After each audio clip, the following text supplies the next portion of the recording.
You ask Tiger to calculate. This deals with finding the midpoint between 2 points. The midpoint between the 2 points is negative 55, 19.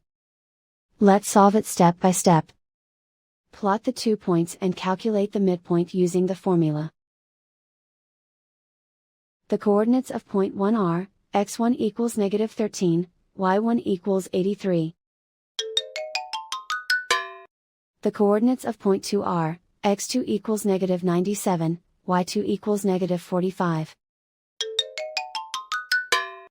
PM represents the midpoint of the 2 points.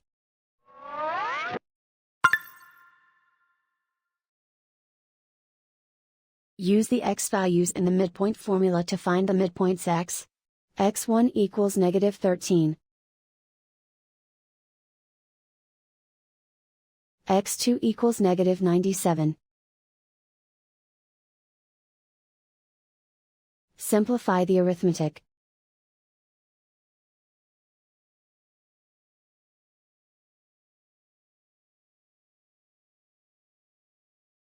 Use the y values in the midpoint formula to find the midpoints y.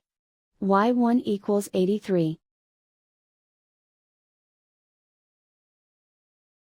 y2 equals negative 45.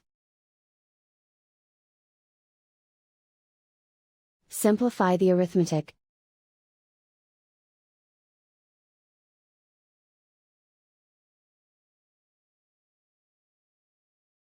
And so, the midpoint is negative 55, 19.